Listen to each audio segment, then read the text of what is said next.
Hey everyone, here's what's coming up tonight on News Center Now. A case of vandalism in Kennebunk. Memorial benches vandalized, broken over the weekend. Now police are looking for suspects. And this turf field used for football, soccer, field hockey, and lacrosse is damaged by an apparent car. Now police are investigating what happened. Plus, the Verify team is back to answer your questions, this time with the help of the mad scientist of Maine. This is News Center Now.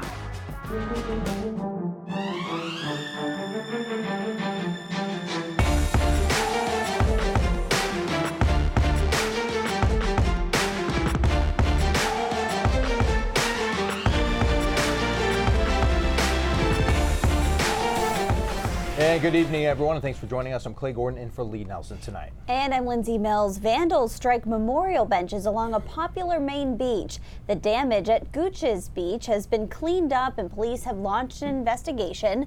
But some locals today say they are still reeling.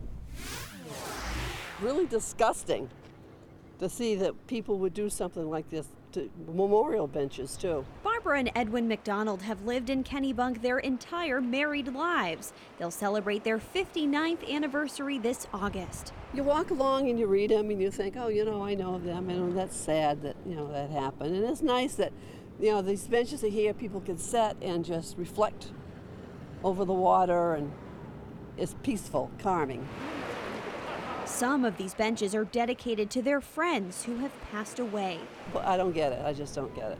But 9 of those benches were destroyed over the weekend. Very hard to understand why somebody would do something like that. On several benches tipped over, some of the cement on the benches had been knocked right in half. Police estimate thousands of dollars in damages. Well, it's a criminal mischief charge, but given the dollar amount, it could rise to a felony level because the benches are expensive and there were so many damaged, so it could be a very severe penalty for it. Lieutenant Eric O'Brien says the benches cost roughly $900 each, and that's not counting the money loved ones paid in addition to add the memorial plaques. Not long after discovering the damage, police took to social media asking anyone with information to come forward. The outrage from the community generally sometimes leads us to some tips that come in. Outrage felt by the McDonalds. There's a lot of people, a lot of people in town it's their families, and it's just sad. Now, in York, there was a similar incident back in April. Police eventually charged 2 suspects accused of vandalizing benches near York Sands Beach. Meanwhile, police are calling damage to a local sports complex significant. The field used for every outdoor sport in Scarborough was vandalized, closing it down indefinitely. We launched our drone so you could see it for yourself. Isabella and Michelle Turner used Clifford C. Mitchell Sports Complex in Scarborough to practice for field hockey. When I first came in, I was just shocked that someone would do this, because I didn't think anyone would hate Scarborough like that. Until they saw the turf field destroyed. I brought her down to hopefully get ready for preseason and hit around and work out, and just obviously, changed our plans, and I'm very sad. I was kind of blown away. I didn't think anyone would do this. Police say it appears a vehicle did the damage. Donuts, tire marks, ripping up parts of the field and surrounding area. They're going to have to be basically cut out again, re-glued, shaved down, and then the whole surface is going to have to be re-leveled to ensure safe play. For football, soccer, lacrosse, and field hockey. First thing she said, I guess we won't be playing this Monday. Now, summer soccer leagues and children's soccer camps are looking for a new home turf. And it's driving out the community. And a lot of people come and they try to walk the track. They might, do light jogging, or a lot of kids will stop by and just play on the turf. Police didn't have a cost of the damage done. Detective Garrett Strout says they did collect evidence during the investigation and say those responsible could face felony criminal mischief charges. I just hope they catch whoever did it. So the Red Storm can storm the field once again. Now, Scarborough is now between fixing the damage or installing a new field to replace the 13-year-old turf. They're kind of in the middle of it right now. To replace the entire field, I mean, it's just so expensive either way. Yes. And it's the person that installed it the first time is going to come back and assess the damage. And they're installing other fields across the area, too. So they might have to squeeze this one in between all the other. Yeah, it's a busy season for them. Oh, unfortunate timing. It's terrible. Oh. Well, weather-wise, things are looking up for anyone who's looking to practice some field hockey outside. I was happy you talked to some field hockey players. Well, I know you're a field hockey girl yourself, so. It was really beautiful out there today, Jess, but we had some storms pop up. Exactly, right. In southern Maine, we saw the sun, and it was gorgeous. Northern, eastern Maine saw sun, but then that caused some instability. We had some hail. Look at this from Lincoln. There's a quarter. Right there. Some of the hail definitely bigger than quarter size hail. We had up to golf ball size hail reported. That's pretty rare for Maine, but again, we saw lots of pictures like this, and we'll be showing you some more and some video later on. This is what the satellite radar looks like right now. You can see still some thunderstorms out there. The big one now moved offshore. Here's a little bit of a 6-hour radar loop so you can see the huge storms that went through Lincoln earlier. Watch right here. This storm definitely had hail with it, as you just saw, had very gusty winds as well. Now the good news is, guys, it will be calming down overnight tonight. Temperatures today gorgeous too. 84 the high in Bangor, 88 the high temperature so far in Portland, 85 in Augusta, and 87 in Lewiston. And it's still pretty mild out there. Now notice Bangor down to 71. That's because they've seen some rain and some thunderstorms. Portland, though, still currently at 88 degrees. And if you enjoyed today, if you guys like the heat, more of it on the way for several days. We'll talk about it all coming up in a bit, you guys. Yeah, it did get hot in some areas today. I was definitely feeling it outside. Yeah. And I forgot to put on sunscreen today, so that was a big mistake. Big mistake. The pictures of the hail too, by the way, some of those were pretty intense. Especially compared to those quarters. All right, Jess, thank you. Thanks.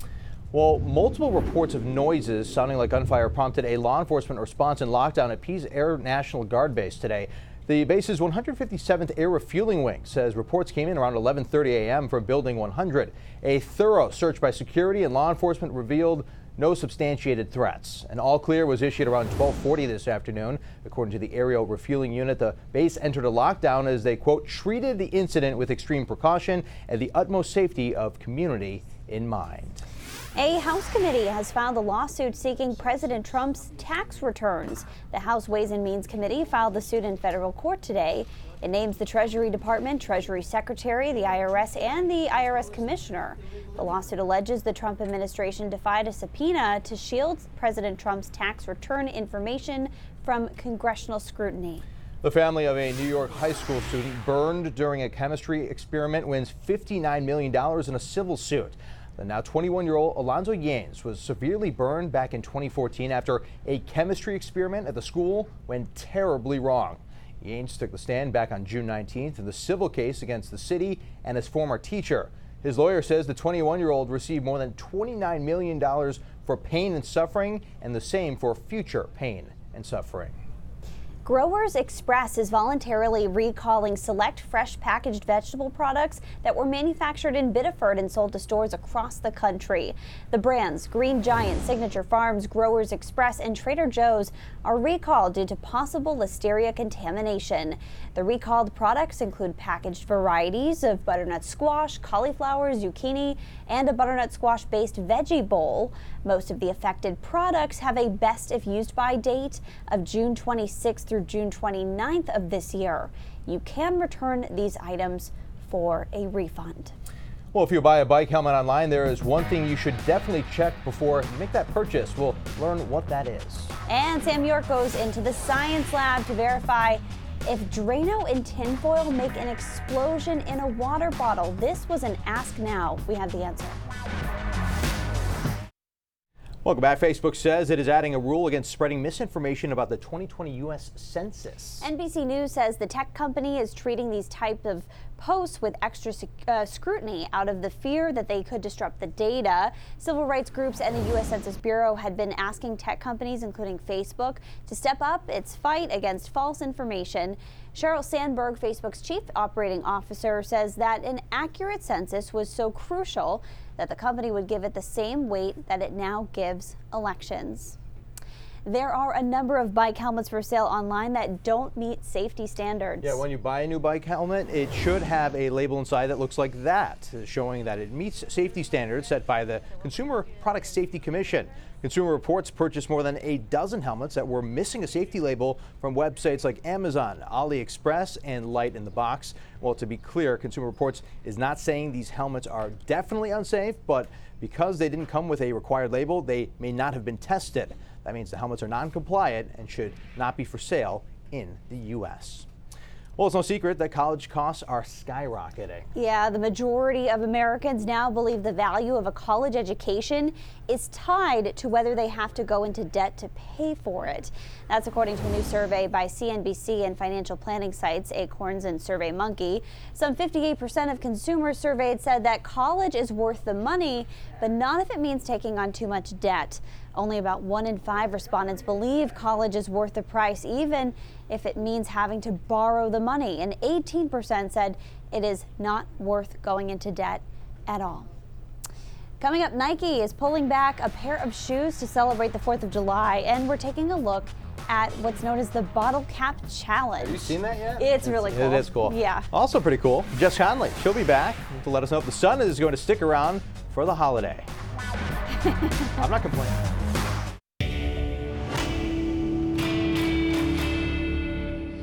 All right, last week, Vicki in Pittston reached out to us and asked if you combine Drano and tinfoil in a water bottle, if it creates a bomb. So, to find out, we went right to the experts, the mad scientists in South Portland. So, let's verify.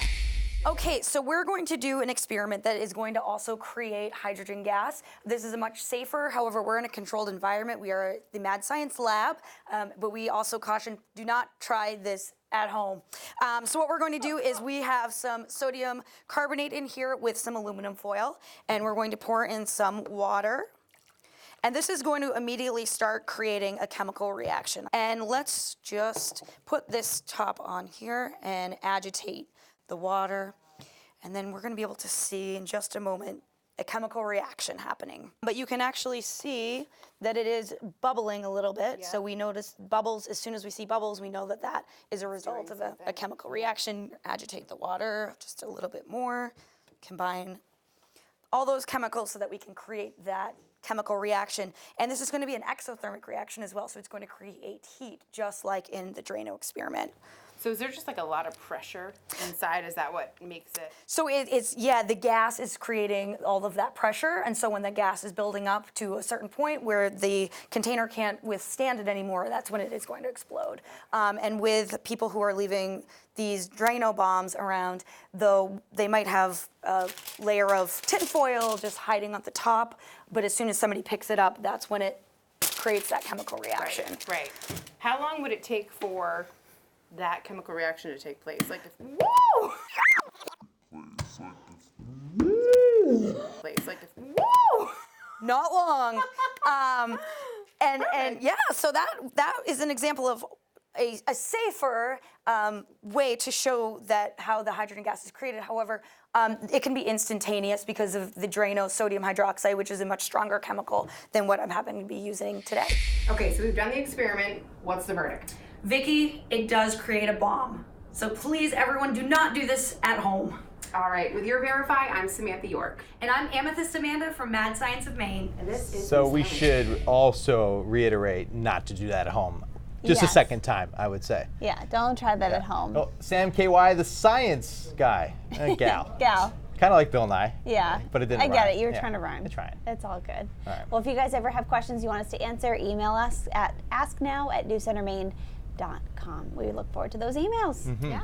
So Jess, those pictures we had coming in today, they were so impressive. I know the hail, was huge. It's not often, right, that we get ping pong or golf ball size hail here in Maine. No, it's so, rare. Yeah, not a great situation there. Not good for like the cars and the trucks, and all that. Hopefully no one had any damage, but the storms are on their way out. So that is good. And more nice weather is on its way in. We're going to see the sunshine stick around for the next several days. Temperatures are going to warm up quite a bit. As well, or stay warm, I should say, for the next several days too. Still a couple showers, couple thunderstorms out there right now, especially in northern and eastern Maine. So just watch out if you're out and about tonight. A few more showers and storms on the way, but look off to our west. Nice clear skies, and that means more sun for tomorrow and it's still looking good for the 4th. So we'll get to that in just a second. Right now, still 88 in Portland. I mean, it is warm. 89 in Gray right now, 85 in Augusta. Bangor down to 71. That's because they had some showers roll through and a couple thunderstorms too. So it really cooled off quite a bit. Look at northern and eastern Maine. Temperatures much cooler. Bennington down to 61 degrees. So pretty big difference depending on who saw the rain and who didn't. But that makes sense, right? That heat sticking around for at least the next 4 days. Will be at or above 85 degrees. Sunday's going to feel a little bit more comfortable with temperatures back close to 80. Can't believe I'm calling 80 degrees a cool down already, but it does look like that's the situation here for the next several days. So let's talk about tomorrow morning. Temperatures at 7 a.m. starting around 70 degrees. You can see much clearer skies out there too. As we get to tomorrow afternoon, we're in the low to mid 80s. Things warming up again for tomorrow. And it looks like it'll stay mainly dry. A couple sprinkles showing up, but not a bad day out there at all. And then for the 4th, I know this is the important forecast. It still looks good, so I'm still smiling, still happy about that. Temperatures on Thursday morning starting out close to 70. I mean, the entire day looks great. It's going to be sunny. It's really perfect 4th of July weather, right? Temperatures making it again into the low to mid 80s, couple upper 80s definitely possible too. And it's staying dry right into the evening. This is now 4 o'clock, looking good. 88 in Bangor. It looks like a couple sprinkles are trying to pop up, but I'm suspect of that. I think we will stay dry for the entire day. 8 p.m. getting close to fireworks time, right? Look at this, mostly clear skies, temperatures upper 60s and low to mid 70s. Looking fantastic, I think. And it's gonna look good even into the day on Friday, staying partly to mostly sunny. Temperatures staying warm though. It's not until Saturday that we'll see the next shot of some showers and thunderstorms coming through along a cold front. So that's gonna bring cooler temperatures around 80 for the day on Sunday, but it will feel a little bit more comfortable out there too. Seas around 1 to 2 feet for tomorrow. Winds from the north at around 5 knots, becoming southeast by tomorrow afternoon. So stretch of heat continues right through the day on Saturday.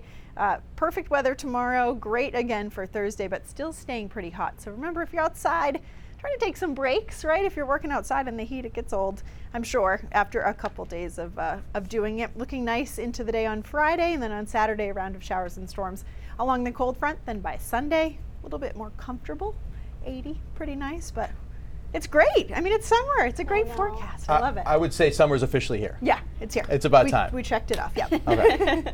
It's safe to take the long johns off. Yeah.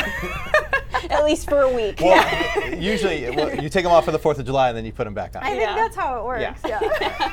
Cool. Thanks, Jess. Thanks, Jess. How about lacing up the sneakers? Nike, though, is pulling a flag-themed tennis shoe after former NFL quarterback Colin Kaepernick complained to the shoemaker. Now, the Wall Street Journal reports also said that the shoe's heel was a U.S. flag with 13 white stars in a circle on it, known as the Betsy Ross flag. Citing unnamed sources familiar with the matter, the Journal said that Kaepernick and a Nike endorser told the company he and others found the flag symbol offensive because of its connection to slavery. The Air Max 1 USA shoe had already been sent to retailers to go on sale this week for the 4th of July holiday. That's all according to the Wall Street Journal. Well, we've seen plenty of internet challenges go viral, but they're not all created equal. This you're about to see is the bottle cap challenge, and it looks like it takes some serious skill. It started when designer Errolson Hugh challenged UFC fighter Max Holloway to kick a cap off a bottle. Holloway did it and then challenged John Mayer to do the same. John Mayer was successful, and then he, of course, passed that challenge on to Jason Statham, and then it continues to spread from there with each post from a celebrity getting clicks by the millions. I saw even Willie Geist doing it today on the Today Show this morning, or attempting it at least. And it looks like 90% of the videos I've seen are like vodka bottles. Don't they all look like vodka bottles? Yeah, or like fancy water bottles. You know, water that comes in a glass. Look how cool that is in slow-mo. Oh, fancy water bottles. I'd break something if I tried and that. Our producer Isaac just put a good thing in our ear. This is a cool one. What's going to be even better is the fail videos that come from this, because that's something I would do. I would like knock over all the bottles. Yeah. One swift kick. Yeah, exactly, exactly. Right. Well, an Arctic fox has stunned scientists by walking 2,000 miles across the ice from Norway to northern Canada in 76 days. The fox's journey was tracked by researchers at the Norwegian Polar Institute. After they fitted the animal with a tracking device in March 2018, the fox spent 21 days traveling 939 miles from Norway to Greenland before continuing on to Canada. Scientists say sea ice and glaciers were used as means of transport by the young female, who at one point covered a massive 96 miles in just one day. Something else that caught our attention today. Oh, we're going to hold off on that story. We'll get it in tomorrow. That's a teaser. I know. That's nice. That's all good. A lot more coming up though on News Center Maine at 5:30. Yeah, hey guys, we got a strange story out of Portland tonight in front of the city's Central Fire Department, where a memorial for fallen firefighters sits. We got a tip that the city manager was pulling a brick with his name on it because of a dispute with the firefighter union. But did our camera change the plan? And we're checking out some new signs on the Orono campus of UMaine. Sean Stackhouse explains the historical significance of them. That's all ahead on News Center at 5:30. And now that's a real tease. Thanks, Amanda, so much. Stick with us. We're back after this. Waiting for your next Amazon Prime delivery? Well, it won't be too much longer before we're looking up and waiting for a drone to drop it off. Yeah, and Amazon put in patents for that, but they're doing more than just delivering. Our sister station in Houston connects all the dots. Amazon delivery drones are supposed to hit the skies in a few months, but a patent application is raising questions about privacy. Let's connect the dots. According to reports, a patent reveals Amazon could use the drones for surveillance when not delivering packages. Now, drones used for surveillance are nothing new. The military has been using them for years. But this looks like Amazon might be offering the service to the public for home security. The idea being the drones drop off a package and then spend the rest of its time hovering over houses, making sure no one is breaking in. The patent only hints at how the service would work, saying customers could pay for hourly, daily, or weekly visits. There also appears to be some features to make sure it doesn't spy on houses that have not asked for the service. Since it's just a patent, it doesn't mean these floating spies will actually be deployed, but you might want to keep an eye on the sky. Connecting the dots, I'm Rekha Muttaraj for H-Town Rush. That's pretty cool. I gotta be honest, so I'm a little skeptical about that because I don't know. What if you order something fragile and the drone drops it? I think there's a parachute feature too. Yeah. I'm hoping. I mean, you were out with our drone earlier today. Those things are pretty intense. I try to stay far away, and they don't let me touch it. No, they keep me far we're hands apart. off. We're not allowed yet. Now, I know Amazon's doing one-day deliveries now too. I want these drones to start delivering food. That would be very But I convenient. don't want it to be a one-day delivery. I want it to be about 10 to 15 minutes. You know what I've always wanted too? Every time we're on a long drive somewhere and we don't have time to stop. I know what you're going to say. I would love if a drone could act like a refueler and come by and just recaffeinate or re-energize us with food as we're on the go, like through so we the don't sunroof. have to stop. Exactly. They catch you on the turnpike. Like a or something refueler like that. drone. Okay. For food. Let's invent it. Okay. Don't tell anybody. Don't tell everyone, Maine. Exactly. That does it for News Center Now. News Center Maine at 5:30 begins now.